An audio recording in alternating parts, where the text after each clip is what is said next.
Hello, everybody. Thank you all very much for coming. We appreciate your time here tonight. First slide. My name is Lynn Rubright, and I am a graduate student in the Diversity of Inclusion program. I use she, her pronouns. I'm a mother of 6 amazing people. I have a lovely partner for 31 years. I'm a person with disabilities. I'm a friend. I'm a co-conspirator. I love to travel. I like to read. That's just a little bit about me. My disability is specific. I've had cancer. I've recently been diagnosed with some tremors. So if you see me shaking a little bit, that's on purpose. Well, not really, but you know what I mean.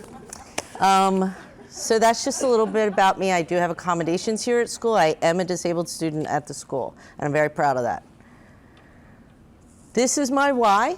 I have, as I said, 6 people in my family. We are all very diverse. I like to use these pictures because I like to let everybody know that every single one of my family members has a disability, to which we need to point out the context of visible and invisible disabilities, because some of them you can spot right away and some of them you have no idea.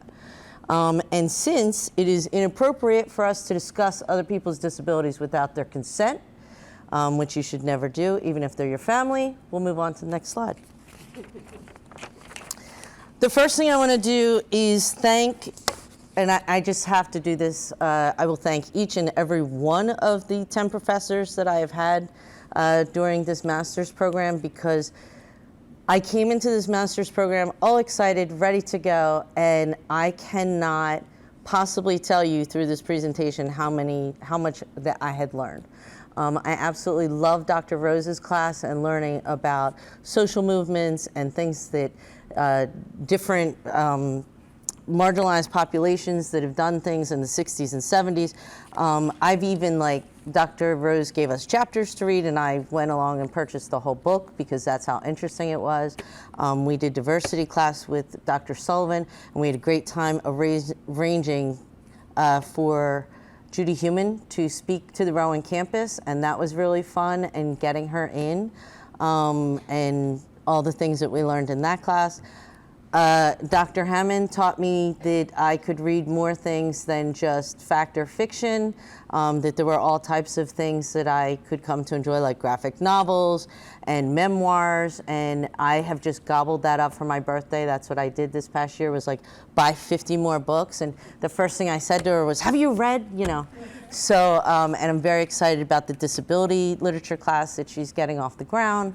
Dr. Britt has taught me to focus, to stop expanding so much and to bring things in. So I just want to say that this is totally an awesome program. I'm not going to cry. Well, maybe I'll cry later. But I wanted to say that first and thank all my professors deeply and truly, because this has been amazing. Even Ed taught me to enjoy philosophy. I don't know. I'll never enjoy philosophy, but at least I tried. Yes, appreciate it. So I had a couple hypotheses. No, we're still back on slide 1. I had a couple hypotheses. When I came into the master's program, I knew that I wanted to do disability. I knew that disability is a focus that a lot of people don't look at, especially in the academic world. We don't entertain spaces for people with disabilities, specifically cognitive disabilities. And I'm the proud mother of the first woman with Down syndrome to graduate from a 4-year college in the state of New Jersey, and she graduated from Rowan here in 2020. And I really say thank you.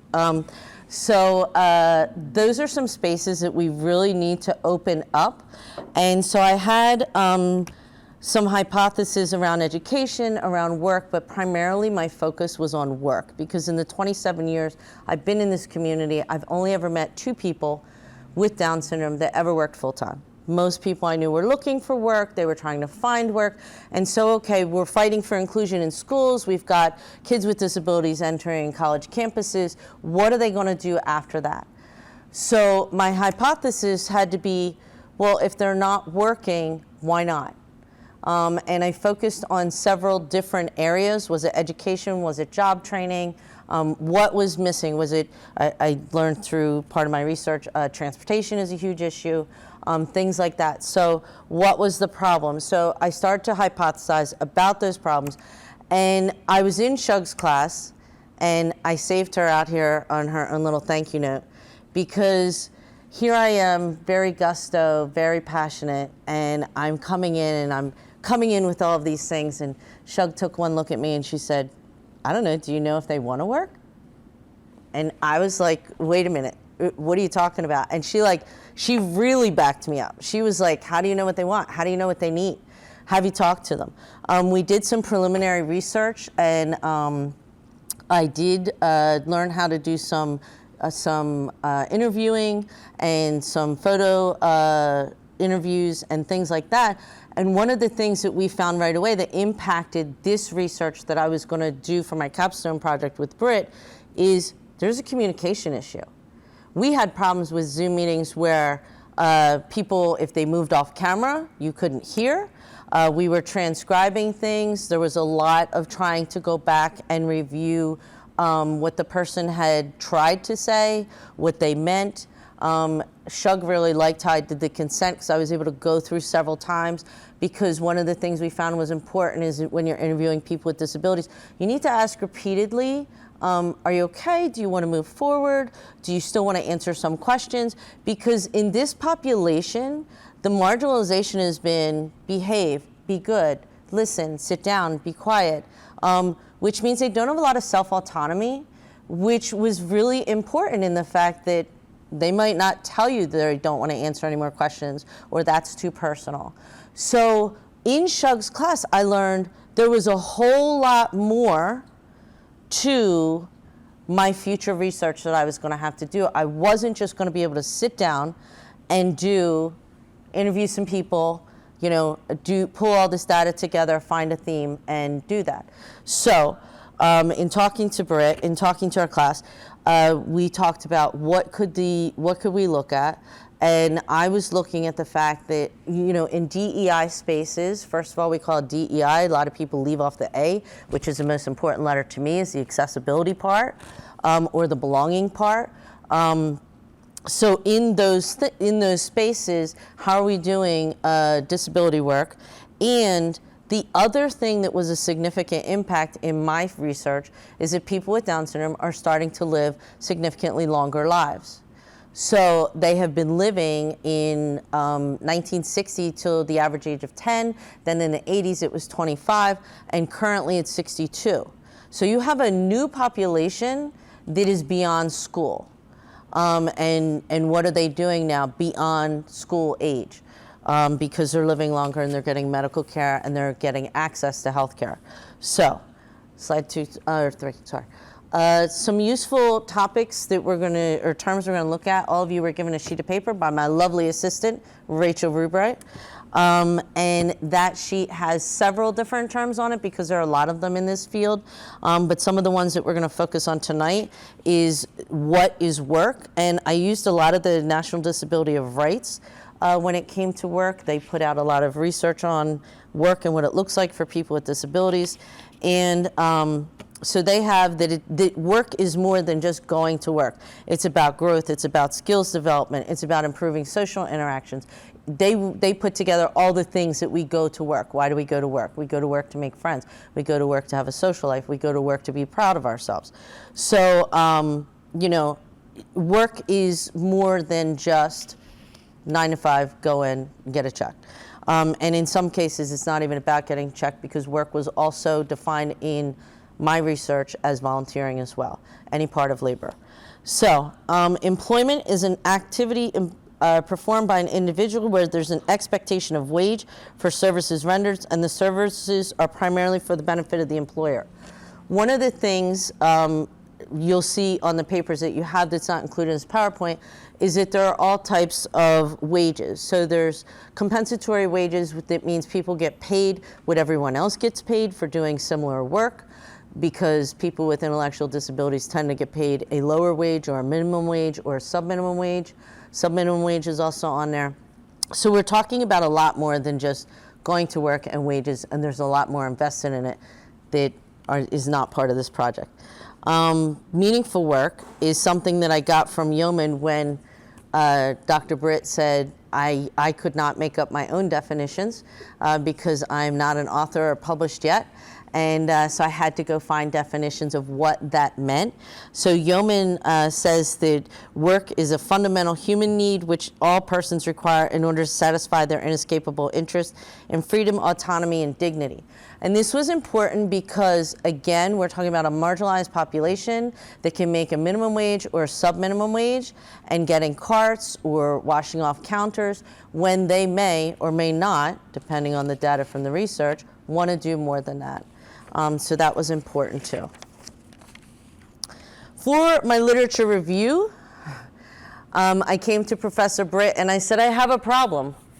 There is no literature, like none, zero. There's nothing I could find on people with Down syndrome and work. Actually, that's a lie. I later found one. So I'll tell you about that in a minute. But Britt said you have to back up then. You have to go back and you have to go back into building it on literature for work. And then I built it on literature about disability. I was able to find more on that, right? There's research on different things and job training programs and schooling and how school leads to work and disability. So there was literature on that. But then when you dig a little bit deeper and you're trying to go, but I want more than disability, because what they're doing in, say, the Department of Labor is clumping people with disabilities all together. Right? So I may have a physical disability, I may have an intellectual disability, someone else, there's all different types of disabilities. And physical disabilities are broadly starting to be addressed, right, with universal designs in buildings, and we're trying to make things more physically accessible. But what many employers are forgetting about is inclusive for intellectual disabilities. Also sensory disabilities, people with autism, things that you cannot see. I was literally told by AMC that they do teach people not to touch a wheelchair, but they're still working on autism or still working on cognitive disabilities. So the literature about having Down syndrome was almost non-existent. There was a few studies that are starting. They're usually, again, still clumped their subjects with autism and Down syndrome. I found one research paper that I really enjoyed, and that was by Kuman and Schroenbrot, and they did a survey for employments in adults with Down syndrome in the United States. They were able, Libby Kuman is a speech pathologist. She is very respected in the Down syndrome community. Lots of people know her and read her books and things like that. So her survey was about filth, flowers, and fast food. In the fact that we relegate people with intellectual disabilities to these spaces. And she was researching where they worked, how many hours they worked, what did they do for work. But she took it further in how did you get your job and how their communication was with people at work, because she's a speech and language pathologist. So what I did, I talked to Professor Britt and I said, I'd like to take her, because we also talked about how I would have difficulty doing IRB with a marginalized population. It would be difficult. How was I going to get consent and things like that? So using someone else's research was very helpful to me, because I already had some work that had been cleared, that had been already vetted through Down syndrome communities, through national organizations. So I took some of her basic questions and I created a 60-question survey. And the 60-question survey was to answer Dr. Shug's question of how did I know what they were doing and what were they doing and why were they doing it. So my questions focused on demographics, it focused on work, it focused on education, it focused on training, mentorship, and asked a very important question, which was how did they want to be supported? So these were my questions. What we had to do was go through, and then I added questions to Libby Kuman's research. And that was how I created it. I also created my questions so that when people didn't have to answer all 60, so if you answered no to something, it flipped you through to some other things. Models in practice and theories explored. The models that I used for my research was the medical tragic charity model, because it's important to know where we are today.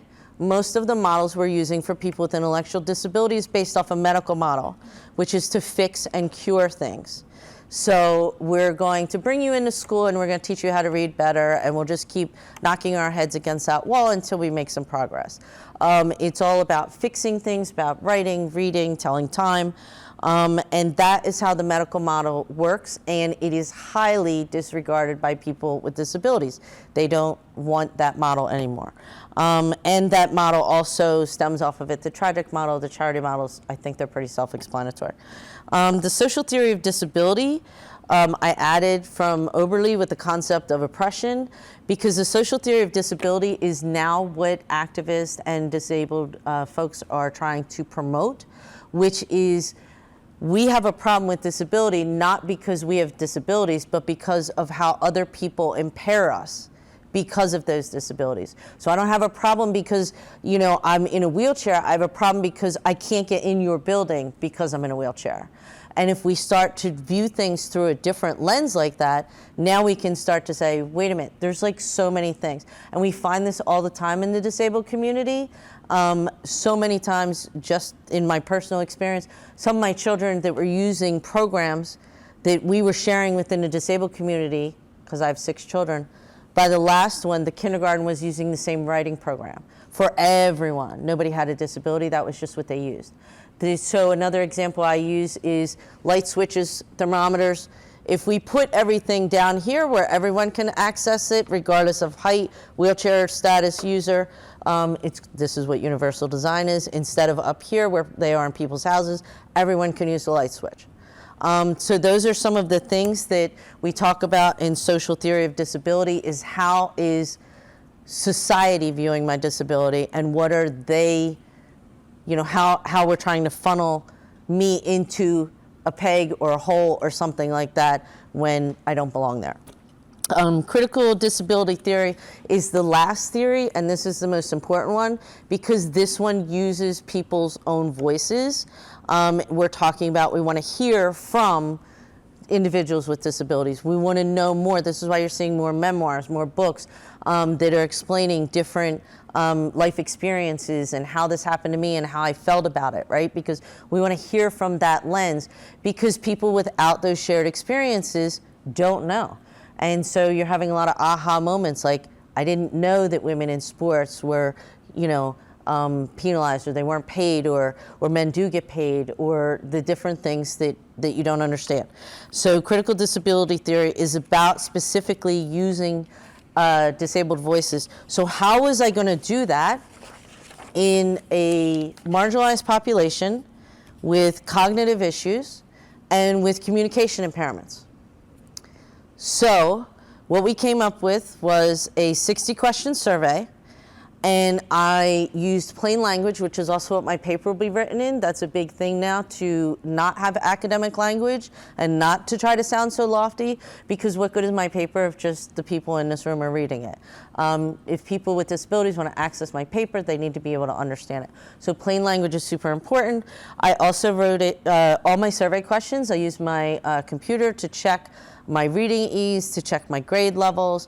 I wrote it on a 3.5 grade level. And I made 49 of the questions multiple choice. So my questions were like, do you work? Yes or no? You know, how many hours a week do you work? 1 to 5, 6 to 10, 10 to 15. So that this way my respondents could use their supports that they normally use, and they could move through things faster. My respondents get tired easier, they have trouble understanding things, so if I could make my survey as simple as possible for them to answer, that would be better. I have 11 questions that were fill in the blank. It included age, state. This also is where I asked what supports would be helpful to you. And we allowed whatever accommodations people need.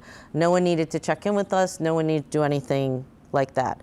My recruitment method was a snowball method, and it was also hunting gathering method, because I literally had to go out and track people down, ask them in person. It was very difficult to get my recruitment going. One of the things that I learned about this was that the national organizations that support people with Down syndrome will not like forward out your email and stuff like that. They all have their processes. Some of those were time constraints, like everyone else has talked about during this project. Although I was able to work with NDSS because I worked there before.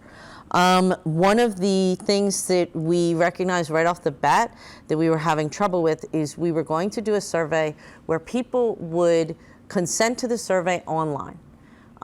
And I was asking about guardianship, and I thought this is going to be confusing to my population. I cannot do it this way. And what if someone fills out my survey without consent of their guardian, and their guardian gets upset about that? So I had to change my consent form.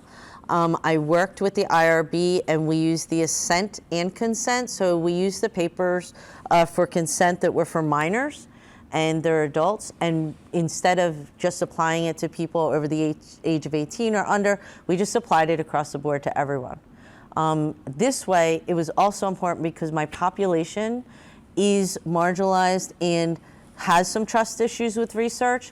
So it was also important to us that even if the person with Down syndrome did not have guardianship over them, that a family member knew what we were doing, because that also can be a little sketchy. So that was important. And for those of you that don't know, people with Down syndrome and other people with intellectual disabilities, a parent or guardian, a caregiver can have guardianship over them, which means they make financial decisions, they make employment, actually they make all of their decisions, medical decisions. For them, they are not allowed to vote, which means they lose their voice. There's a lot of issues with guardianship and the discussions around that. And most of my respondents had guardianship over them. There's also been research that I read that showed that people that have guardianship over them are not as employable or employed in the same ways that people that do not have guardianship. So that was a bit of an issue. We used DocuSign to get our documents out, and you're able to order them. So I was trying to send them to the person with Down syndrome first, then the parent second, and then I would sign it. What we didn't cover, there were problems that happened, and this is part of what comes at the end with the discussions, but the recruitment and consenting took longer than I thought, much longer. If I was just sending this out to everybody else, you just click it open, you'd say, yes, I agree to your online survey, boom, done, and I could have 80 respondents by now. But with this process and having to find the parents, ask the parents if it's okay, explain to them what I'm doing, then get them my consent forms, get the consent forms back, and then send them a link for the survey, my work took, I'd say, 4 times longer than I think it would have taken originally. So researching our population took longer because of trust building, and also there's no central database. So I cannot give you what my lovely friend May over here gave you for statistical significance or what might show an impact, because there is no database with how many people have Down syndrome that live in the United States. So I do know that Libby Kuman got 500 and something respondents. I don't know how long she had to do that. She did work with national organizations. I was happy to get 20.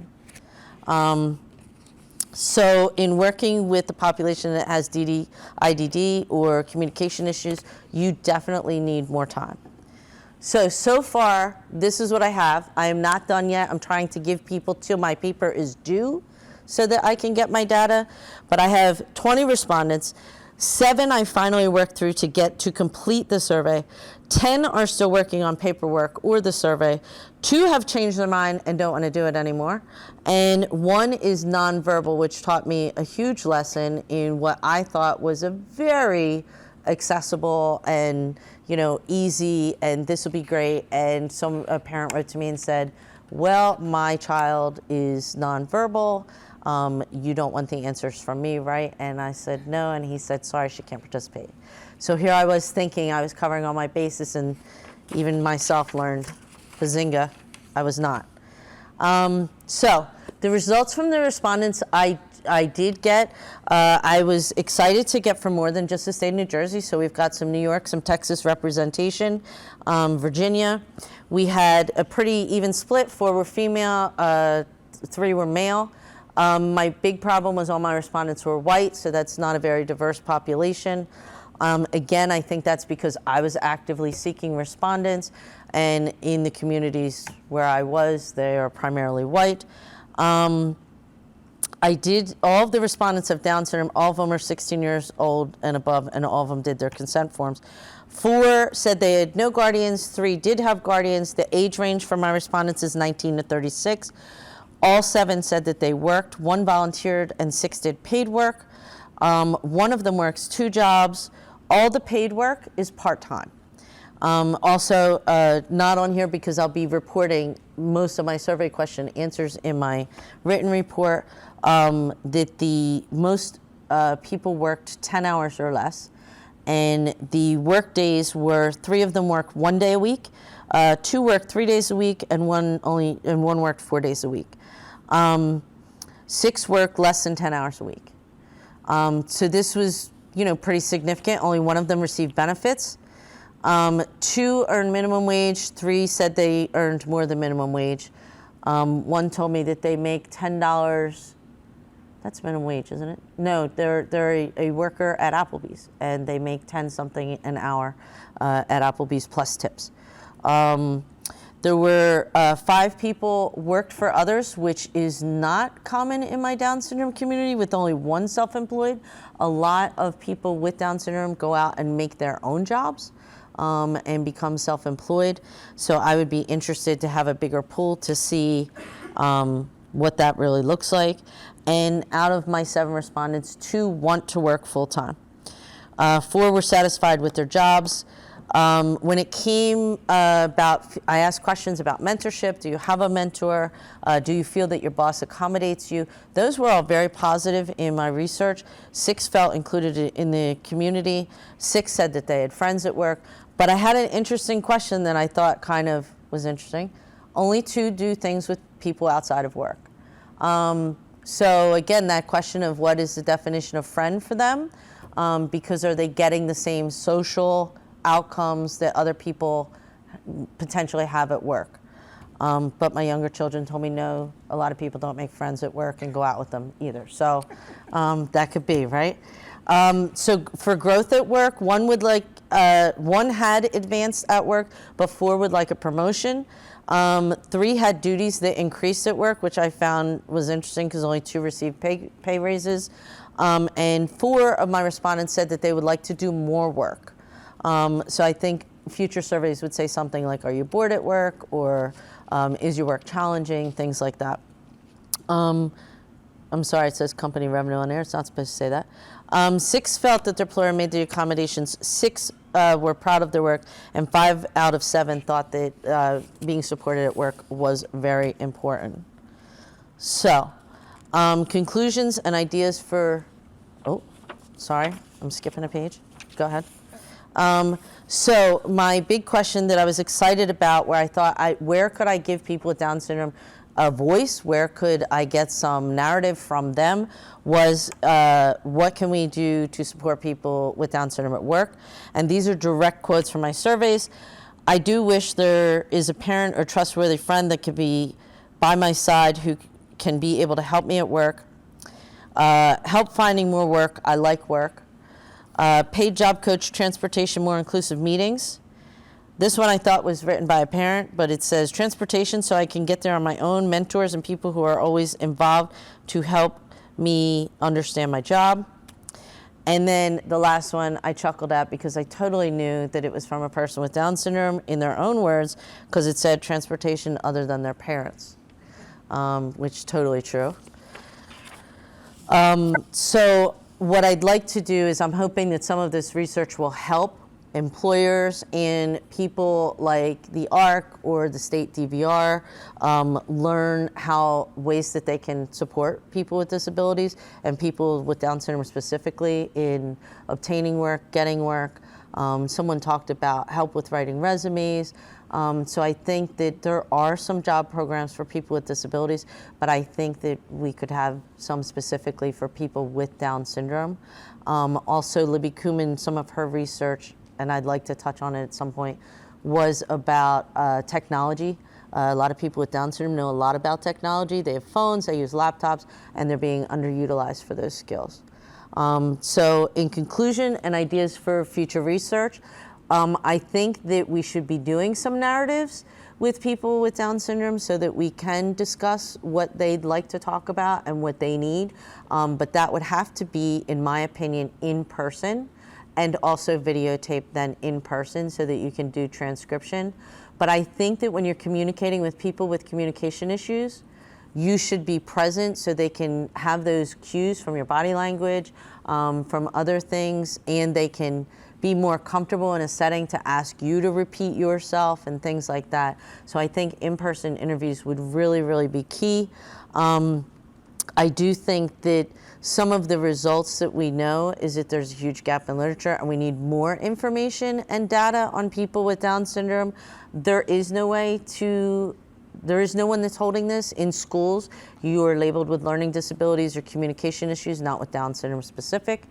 In my public discourse stuff for Dr. Shug's class, I found that national organizations,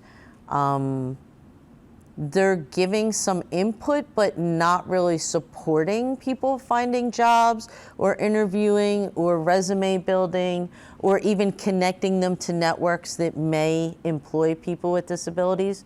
I think Amazon's working on that now. I think Walgreens does that, CVS does that. There's a bunch of different places where people could potentially partner up and find employers that would employ them. So, my lovely model, Rachel, thank you so much. Thank you, thank you.